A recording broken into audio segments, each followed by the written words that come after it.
بسم اللہ الرحمن الرحیم۔ آج ہم مرکب کے بارے میں پڑھیں گے۔ لفظ کی دو قسمیں ہیں، موضوع اور محمل۔ موضوع کی دو قسمیں، مفرد اور مرکب۔ مفرد کی تین قسمیں نکلی تھیں، اسم، فعل، حرف۔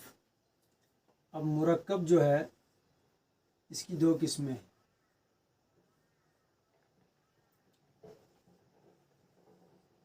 مرکب مفید اور مرکب غیر مفید۔ مرکب مفید اور مرکب غیر مفید۔ لفظ جو بات بھی آدمی کے منہ سے نکلے اس کی دو قسمیں ہیں، ایک تو معنی والی ہوگی، دوسری بے معنی ہوگی۔ معنی والی کو موضوع کہتے ہیں، بے معنی کو محمل کہتے ہیں۔ پھر موضوع جو لفظ ہماری معنی دار ہمارے لفظ منہ سے جو لفظ نکلتا ہے اس کی دو قسمیں ہوں گی، یا تو وہ اکیلا ہوگا تو مفرد کہلائے گا، اگر اکیلا نہیں ہوگا تو مرکب کہلائے گا۔ اکیلا ہونے کی صورت میں اس کی تین قسمیں نکلتی ہیں، یا تو وہ کوئی اسم ہوگا، یا وہ کوئی فعل ہوگا، یا وہ کوئی حرف ہوگا۔ اور مرکب جو ہے اس کی پھر دو قسمیں نکلتی ہیں، مرکب مفید اور مرکب غیر مفید۔ اس مرکب کو سمجھنے سے پہلے آپ چند چیزوں کو سمجھ لیجئے، اگر یہ ہمیں سمجھ آ گئی تو وہ ہمیں سمجھنا آسان ہو جائے گا۔ ہمارے پاس ہے قلم حامد اور دوسرا ہے حامد صالح۔ قلم حامد، حامد کا قلم، حامد صالح، حامد نیک ہے، حامد نیک ہے۔ قلم حامد، حامد کا قلم۔ میں بتا چکا ہوں کہ ہر جوڑ کو آپ مرکب نہیں کہہ سکتے، بلکہ جس جوڑ میں ہمیں کچھ معنی نکلتا ہو، کچھ مطلب نکلتا ہو، کچھ ربط ہو، کچھ اصول ہوں، کچھ قواعد ہوں، تو اس کو آپ مرکب کہیں گے یا جملہ کہیں گے یا جو بھی کہیں گے۔ اب یہ جو دو لفظ ہم ایک دوسرے کے ساتھ جوڑتے ہیں، ان کے بیچ میں جو جوڑ ہے، ان کے بیچ میں جو ربط ہے، اس ربط کو، اس جوڑ کو ہم نسبت کہتے ہیں۔ اس جوڑ کو، اس ربط کو ہم نسبت کہتے ہیں۔ دیکھیے پہلے والے پر ہم نے ایک پیش دیا، دوسرے والے پر دو زیر دی، ایک قاعدے کے تحت یہ دونوں جڑے، اور جب یہ دونوں جڑ گئے، اس کا جوڑ جو اس کے ساتھ ہے، اس کا جوڑ جو اس کے ساتھ ہے، اس بیچ کے جوڑ کو ہم نسبت کہتے ہیں۔ حامد صالح، یہ دو لفظ تھے، حامد تھا، صالح تھا۔ اس حامد کو ہم نے اس کے ساتھ جوڑا، ان کا ترجمہ نکلا، ان کا معنی نکلا، ان دونوں کا آپس میں ایک جوڑ ہوا، ان دونوں کا آپس میں ایک تعلق ہوا، ان دونوں کا آپس میں ایک رشتہ ہوا۔ اس رشتے کو، اس تعلق کو، اس آپسی جوڑ کو ہم نسبت کہیں گے۔ اب یہ نسبت جو ہے، کلمات کے آپسی جوڑ کو نسبت کہتے ہیں۔ اب یہ نسبت جو ہے یہ دو طرح کی ہے، اور یہی نسبت اگر ہمیں سمجھ آ گئی تو ہمیں یہ مرکب سمجھنا آسان ہو جائے گا۔ یہ نسبت دو طرح کی ہے۔ جب کلمات آپس میں جڑیں گے، جڑنے کے بعد کبھی تو ایسا ہوگا کہ وہ پوری بات ہمیں نہیں دیں گے، اور کبھی ایسا ہوگا کہ وہ پوری بات ہمیں دے دیں گے۔ جیسے قلم حامد، حامد کا قلم، آپ پورا دن کہتے رہے حامد کا قلم، حامد کا قلم، حامد کا قلم، تو سننے والا کہے گا بھئی کیا ہوا حامد کے قلم کو، آگے بھی بات بتاؤ، پوری بات بتاؤ۔ تو گویا کہ یہ پوری بات نہیں ہے، لیکن جوڑ تو ہے، آپسی جوڑ تو دو کلمات کا ہو چکا ہے، لیکن پوری بات اس سے سمجھ میں آ نہیں رہی ہے۔ تو نسبت تو ہے، لیکن نسبت مکمل نہیں ہے۔ کیوں مکمل نہیں ہے؟